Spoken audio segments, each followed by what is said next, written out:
a miller who was poor but who had a beautiful daughter. Now it happened that he had to go speak to the king, and in order to make himself appear important, he said to him, "I have a daughter who can spin straw into gold." The king said to the miller, "That is an art which pleases me well. If your daughter is as clever as you say, bring her tomorrow to my palace, and I will try what she can do." And when the girl was brought to him, he took her into a room which was quite full of straw, and gave her a spinning wheel and a reel, and said, "Now set to work, and if by tomorrow morning early you have not spun this straw into gold during the night, you must die." Thereupon he himself locked up the room and left her in it alone.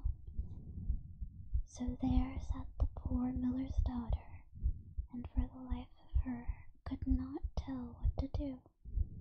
She had no idea how straw could be spun into gold, and she grew more and more miserable until at last she began to weep. But all at once the door opened, and came a little man and said, "Good evening, Mistress Miller. Why are you crying so?" "Alas," answered the girl, "I have to spin straw into gold, and I do not know how." "What will you give me," said the mannikin, "if I do it for you?" "My necklace," said the girl. The little man took the necklace, seated it himself in front of the wheel, and said, "Whir, whir, whir." 3 turns, and the reel was full. Then he put another on, and whir, whir, whir, whir. Round the second was full too, and so it went on until the morning, when all the straw was spun, and all the reels were full of gold. By daybreak the king was already there, and when he saw the gold, he was astonished and delighted, but his heart became only more greedy. He had the miller's daughter taken to another room full of straw, which was no much larger, and commanded her to spin also in one night, if she had valued her life. The girl knew not how to help herself, and was crying.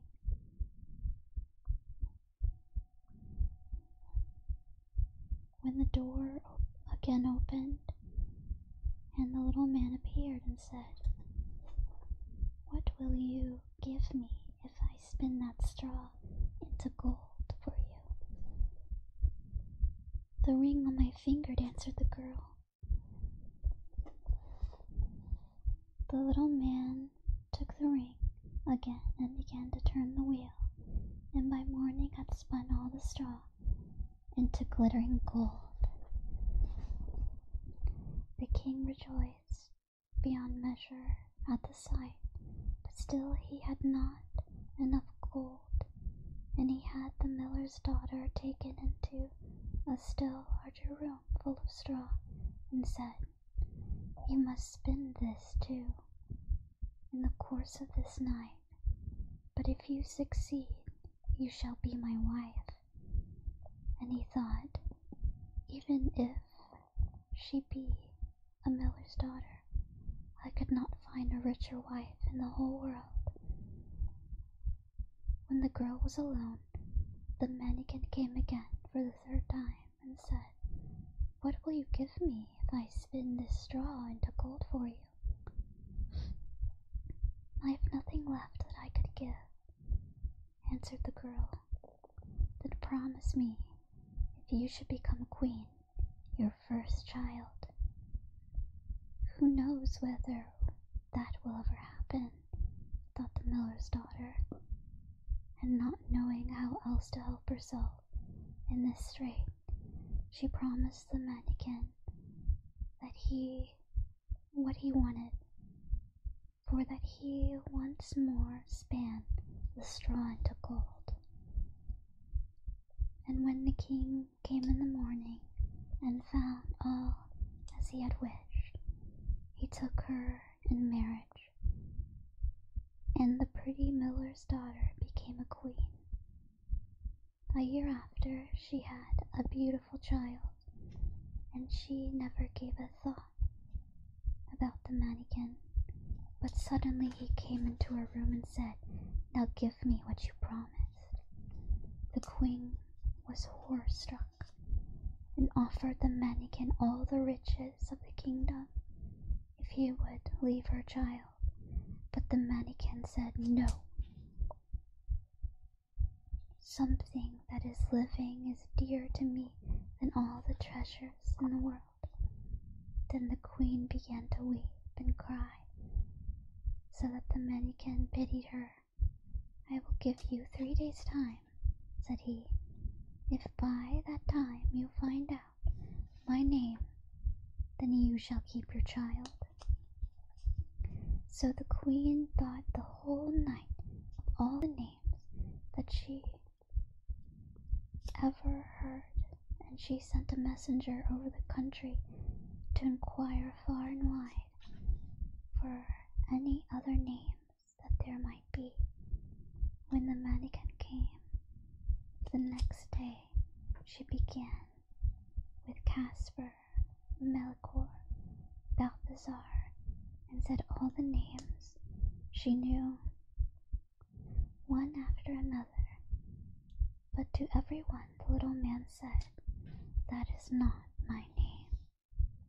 On the second day she had inquiries made in the neighborhood as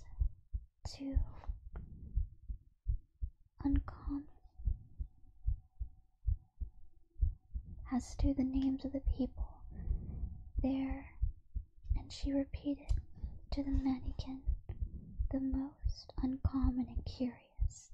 Perhaps her name is Short Ribs, Sheepshanks, or Laceleg? But he always answered, "That is not my name." On the third day, the messenger came back again and said, "I have not been able to find a single new name, but as I came to a high mountain, at the end of the forest, where the fox and the hare bid each other good night,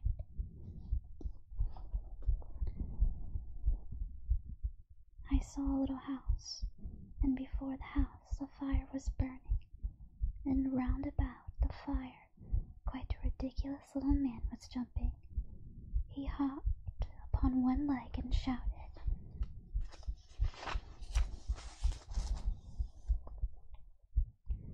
'Today I bake, tomorrow I brew, the next I'll have the young queen's child. Ah, glad am I that no one knew that Rumpelstiltskin I am styled.' You may think how glad the queen was when she heard the name. And when soon afterwards the little man came in and asked, 'Now, mistress, queen, what is thy name?' At first she said, 'Is your name Conrad? Is your name Harry? No. Perhaps your name is Rumpelstiltskin.' 'The devil has told you that! The devil has told you that!' cried the little man, and in his anger he plunged his right foot so deep into the earth that his whole leg went in, and then in rage he pulled at his left leg so hard with both hands that he tore himself in two.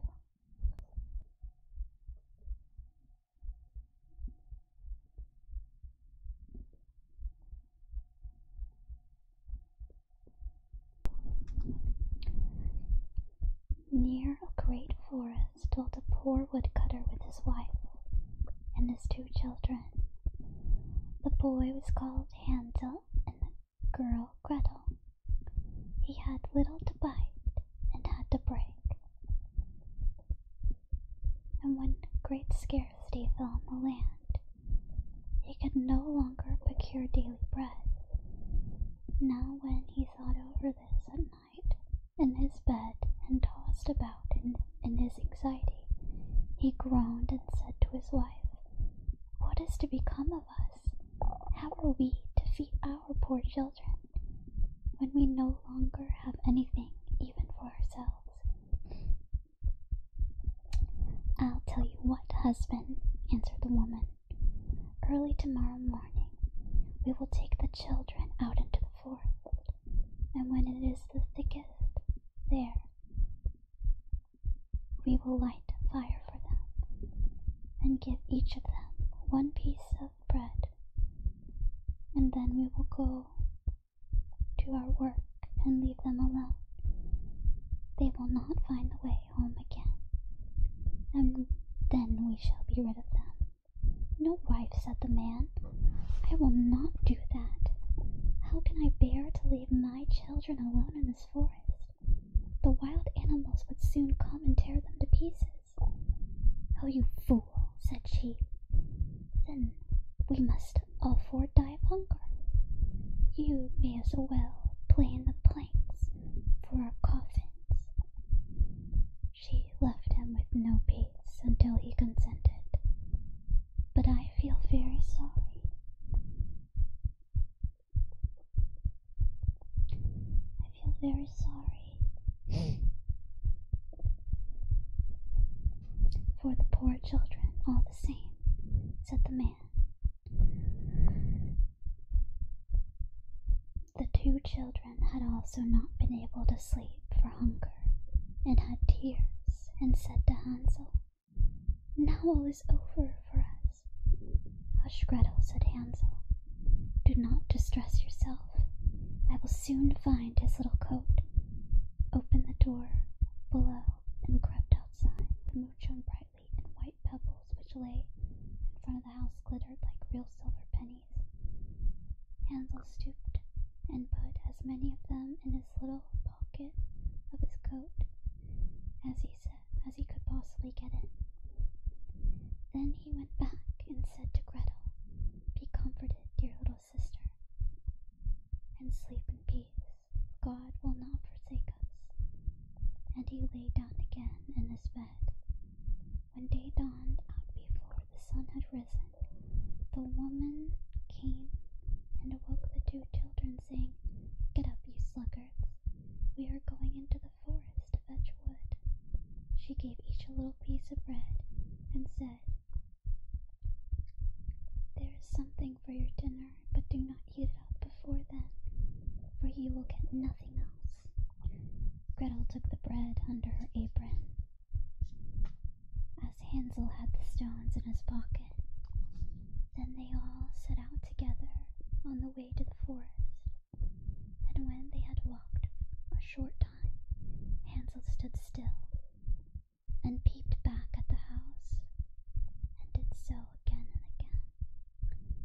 His father said, "Hansel, what are you doing looking at there and staying behind for? Mind yourself, and do not forget to use your legs." "Ah, father," said Hansel, "I am looking at my little white cat, which is sitting up on the roof and wants to say goodbye to me." The wife said, "Fool, that is not your little cat. That is the morning sun which is shining on the chimneys." Hansel, however, had not been looking back at the cat, but had been constantly throwing one of the white pebbles out of his pocket on the road. When they had reached the middle of the forest, the father said, "Now, children, pile up some wood, and I will light a fire, that you may not be cold." Hansel and Gretel gathered bushwood together, as high as a little hill. The bushwood was lighted, and And when the flames were burning very bright, the woman said, "Now, children, lay yourselves down by the fire and rest. We will go into the forest and cut some wood. When we have done, we will come back and put you away." Hansel and Gretel sat by the fire, and when noon came, each ate a little piece of bread. And as they heard the strokes of the wood axe, they believed that their father was near. It was not, however, the axe. It was the branch which he had fastened to a withered tree, which the wind was blowing backwards and forwards. And as I smacked my lips, sorry. And as they had been sitting up a long time, their eyes shut with fatigue, and they fell fast asleep. When at last they awoke, it was already dark night. Gretel began to cry and said, "How are we supposed to get out of this forest now?" But Hansel comforted her and said, "Just wait a little while, until the moon has risen, and then we will soon find the way." And when the full moon, which shone like newly coined silver pieces, and showed them the way, they walked the whole night long, and by break of day came once more to their father's house. They knocked at the door, and when the woman opened it and saw that it was Hansel and Gretel, she said, "You naughty children, why have you slept so long in the forest? We thought you were never coming back at all." The father, however, rejoiced, for it had cut him to the heart to leave them behind alone. Not long afterwards, there was once more great scarcity in all parts. The children heard their mother saying that night to their father, "Everything is eaten again, and we have one loaf left, and that there's no more."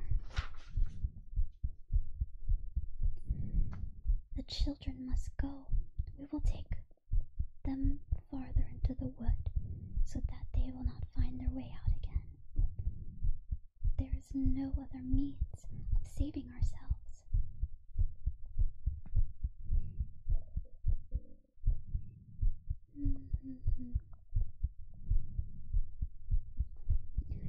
The man's heart was heavy, and he thought, "It would be better for you to share the last mouthful with your children." The woman, however, would not listen to nothing he had to say, but scolded and reproached him. He who says A must say B likewise, and he had yielded the first time. He had to do so a second time also. The children were, however, still awake, and heard the conversations.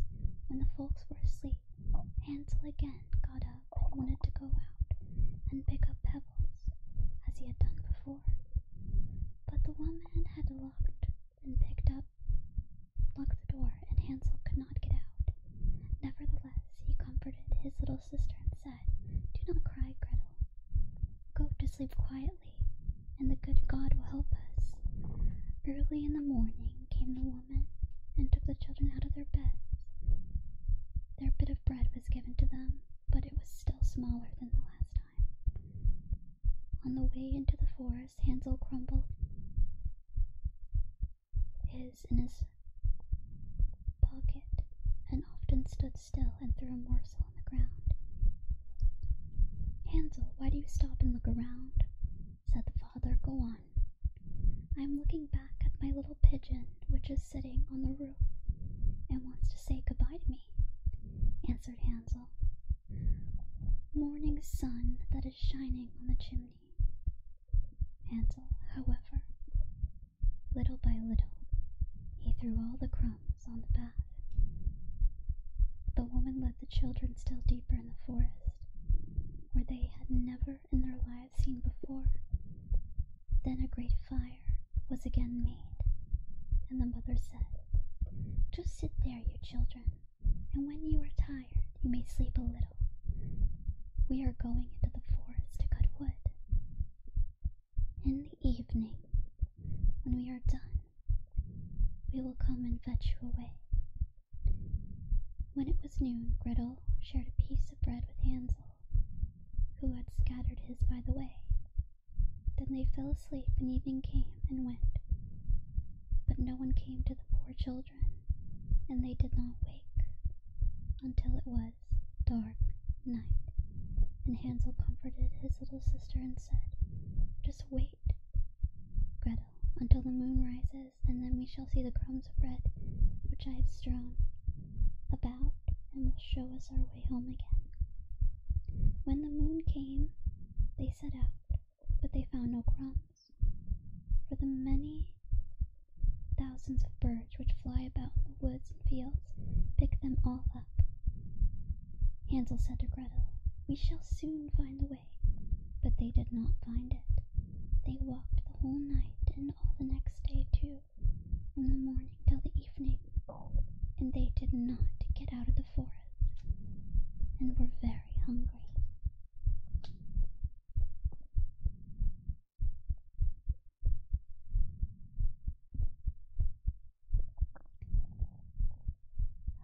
This is a long story, guys.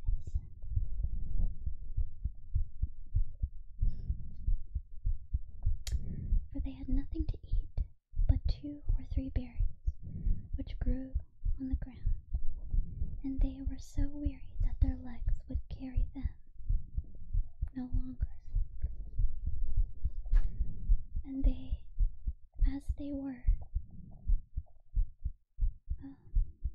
lay down beneath the tree and fell asleep. It was now 3 mornings since they had left their father's house. They began to walk again, but they always got deeper into the forest.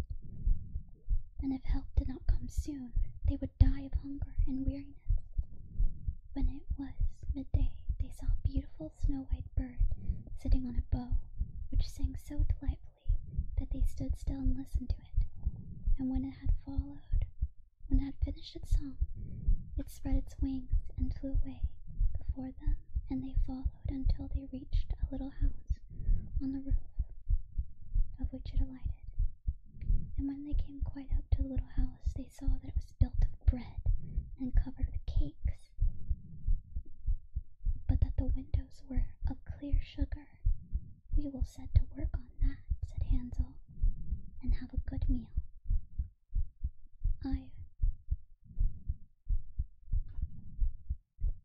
It will taste sweet." Hansel reached up and broke off a little of the roof to try how it tasted, and Gretel leaned against the window and nibbled at the panes. Then a soft voice cried from the room, "Nibble, nibble, nah, who is nibbling on my little house?" The children answered, the wind, the heaven-born wind," and went on eating without disturbing themselves. Hansel, who thought the roof tasted very nice, tore a great piece of it, and Gretel pushed out a hole of one round window pane and sat down and toyed herself with it.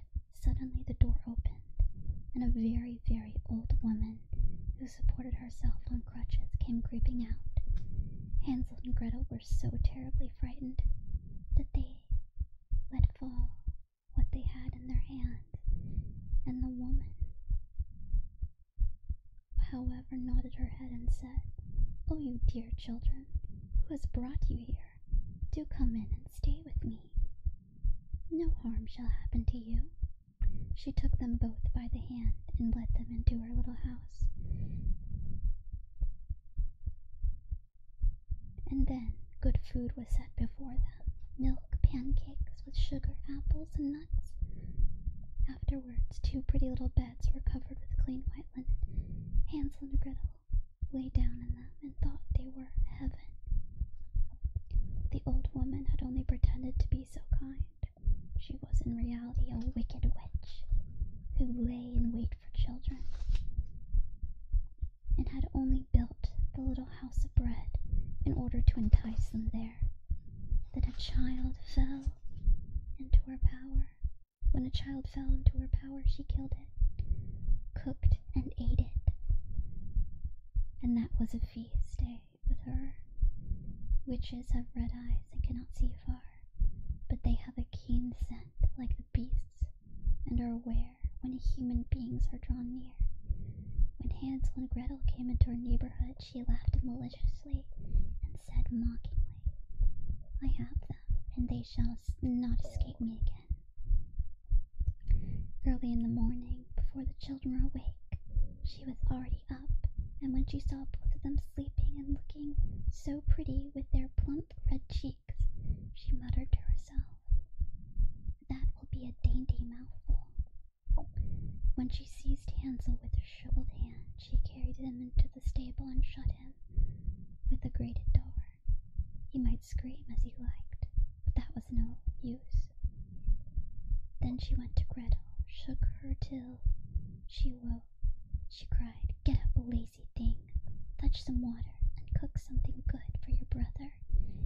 He is in the stable outside, and is to be made fat. When he is fat, I will eat him." Gretel began to weep bitterly, but it was all in vain. She was forced to do what the wicked witch ordered of her.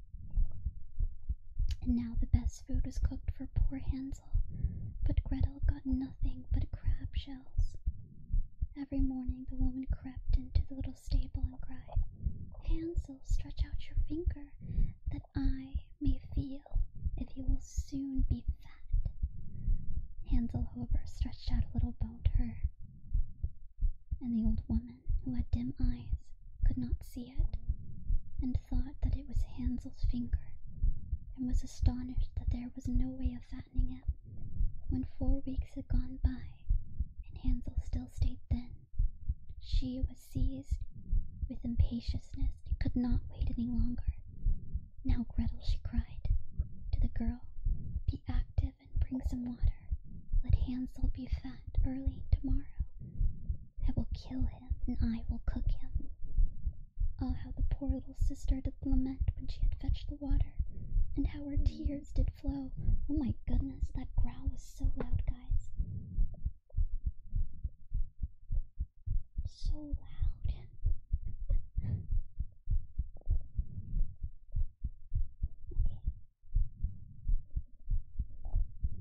I lost my spot. If the wild beasts in the forest had devoured us, at least we would have died together. "Just keep your noise to yourself," said the old woman. "Oh, that won't help you at all." Early in the morning, Gretel had to go out and hang up the cauldron and the water, and light the fire. "We will bake first," said the old woman. "I have already heated the oven and kneaded the dough." She pushed poor Gretel out to the oven, in which the flames of fire were already darting. "Creep in," said the witch, "and see if it is properly heated, so that we can shut the bread in." And once Gretel was inside, she intended to shut the oven and let her bake in it, and then she would eat her too. But Gretel saw that she had in her mind, and said, "I do not know how I am to do it. How do you get in?" "Silly goose," said the old woman, "the door is big enough. Just look, I can get in myself." And she crept in and thrust her head into the oven. Then Gretel gave her a push that drove her far into it, and shut the iron door, and fastened the bolt. Oh, then she began to howl quite horribly. But Gretel ran away, and the godless witch was miserably burnt to death. Gretel, however, ran like lightning to Hansel, opened his little stable, and cried, "Hansel, we are saved! The old witch is dead." Then Hansel sprang out, a bird from his cage. And what is this? Did we reach a follower goal? Anyways. Then Hansel sprang out like a bird from his cage, and when the door opened for it, how they did rejoice and embrace each other and dance about and kiss each other. And as they no longer any need to fear her, they went into the witch's house, and in every corner there stood chests full of pearls and jewels.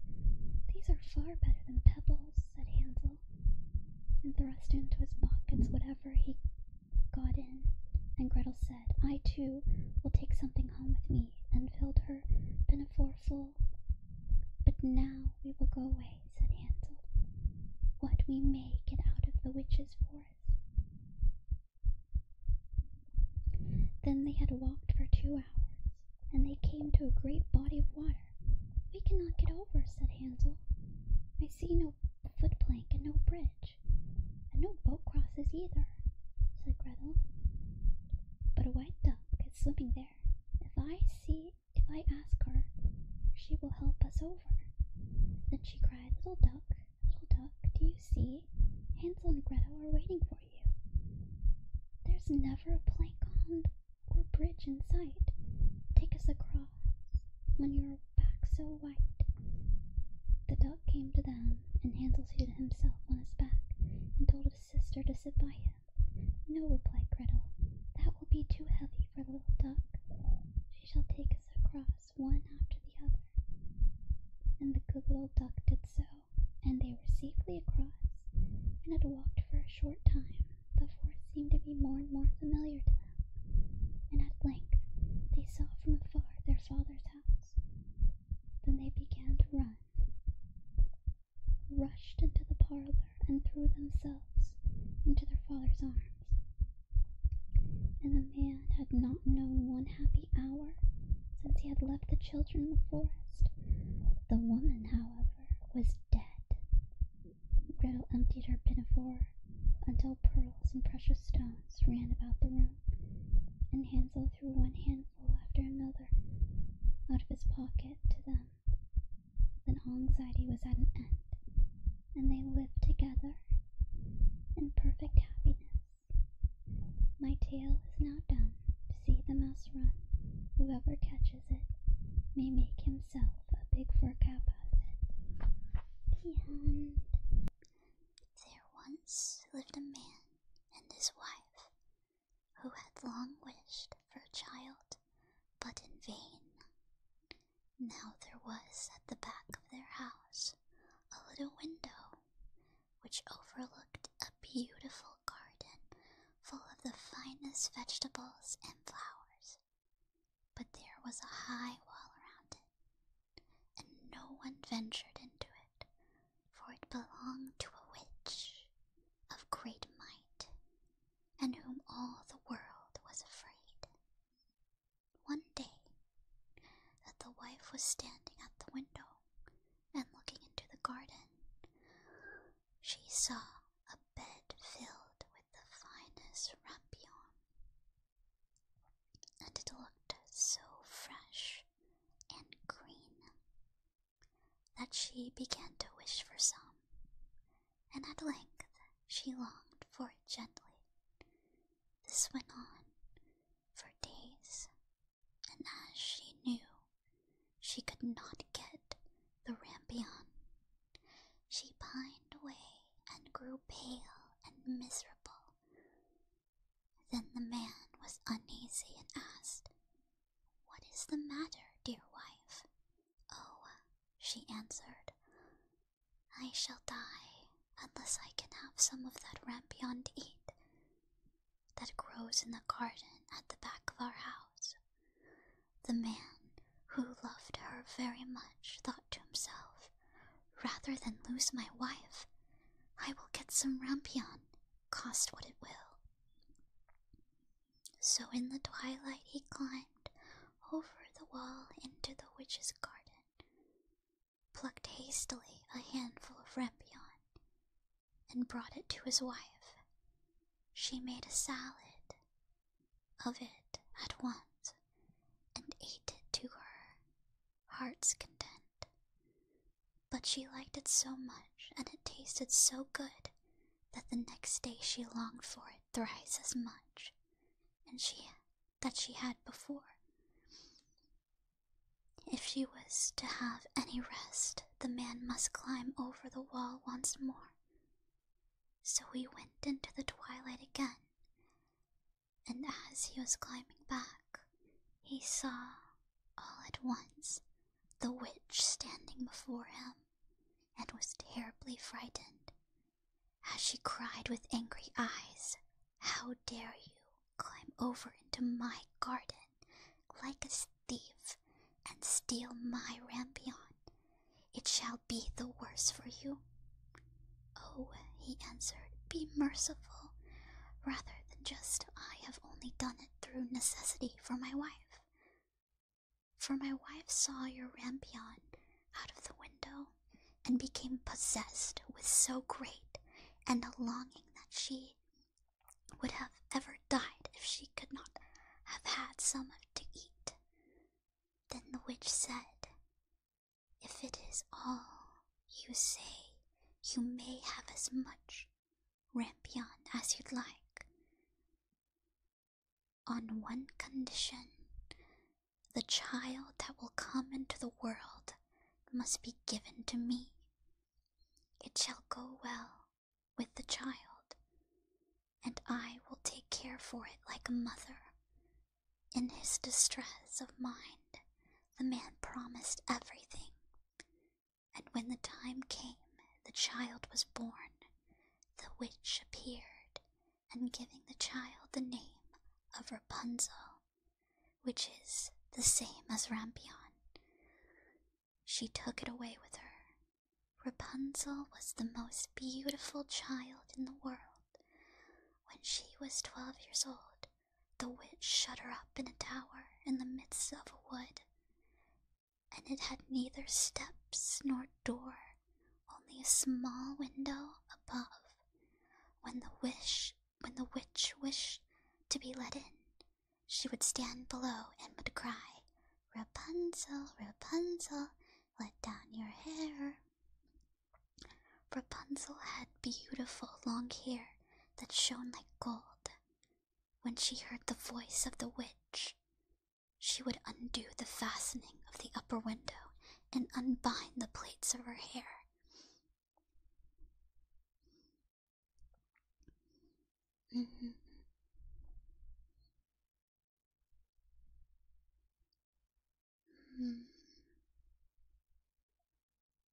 I lost my spot. Hold on. And let it down 20 ells below, and the witch would climb up by it. After they had lived thus a few years, it happened that the king's son was riding through the wood, and he came to the tower, and as he saw near, he heard a voice singing so sweetly that he stood still and listened. It was Rapunzel in her loneliness, trying to pass the time with sweet songs, and the king's son wished to go to her, and sought to find a door in the tower, but there was none. So he rode home, but the song had entered into his heart, and every day he went into the wood and listened to it. Once, as he saw standing there under a tree, he saw the witch come up and listened while she called out, "Oh, Rapunzel, Rapunzel, let down your hair." Then he saw how Rapunzel let down her long tresses, and how the witch climbed up by it and went into her. And he said to himself, "Since that is the ladder, I will climb it and seek my fortune." And the next day, as soon as it began to grow dusk, he went to the tower and cried, "Oh, Rapunzel, Rapunzel, let down your hair." And she let down her hair, and the king's son climbed up by it. Rapunzel was greatly terrified when she saw that a man had come into her, for he had never seen one before. But the king's son began speaking so kindly to her, and told her how her singing had entered into his heart, so that he could have no peace until he had seen her herself. then Rapunzel forgot her terror, and when he had asked her to take him for her husband, and she saw that he was young and beautiful, she thought to herself, I certainly like him much better than old Mother Gothel. And she put her hand into his hand. She said, I would willingly go with thee, but I do not know how I shall get out. When thou comest, bring each time a silken robe, and I will make a ladder, and when it is quite ready, I will get down by it out of the tower, and thou shalt take me away on thy horse. They agreed that he should come to her every evening, as the old woman came in the daytime. So the witch knew nothing of all of this until once Rapunzel said to her unwittingly, Mother Gothel, how is it that you climb up here so slowly, and the king's son is with me in a moment? Oh, wicked child, cried the witch, what is this I hear? I thought I had hidden a tree from all the world. I had hidden thee from all the world, and thou hast betrayed me. In her anger, she seized Rapunzel by her beautiful hair, struck her several times with her left hand, and then grasping a pair of shears in her right, snip-snap, the beautiful locks lay on the ground. And as she was so hard-hearted that she took Rapunzel and put her in a waste and desert place where she lived in woe and misery. The same day on which she took Rapunzel away, she went back into the tower in the evening and made fast the severed locks of hair to the window. And the king's son came and cried, Rapunzel, Rapunzel, let down your hair. And then she let the hair down, and the king's son climbed up, but instead of his dearest Rapunzel, he found the witch looking at him with wicked, glittering eyes. Aha, cried she, mocking him. You came for your darling, but the sweet bird sits no longer in the nest, and sings no more. The cat has got her, and will scratch out your eyes as well. Rapunzel is lost to you. You will see her no more. The king's son was beside himself with grief, and in his agony he sprang from the tower. He escaped with life, but the thorns on which he fell put out his eyes. When he wandered blind through the wood, eating nothing but roots and berries, and doing nothing but lament and weep for the loss of his dearest wife. So he wandered several years in misery, until at last he came to the desert place where Rapunzel lived with her twin children that she had borne, a boy and a girl. At first he had heard a voice that he thought he knew, and when he reached the place from which he had seemed to come, Rapunzel knew him, and fell on his neck and wept, and when her tears touched his eyes, they became clear again, and he could see with them as well as ever. Then he took her to his kingdom, where he was received with great joy, and there they lived long and happily ever after.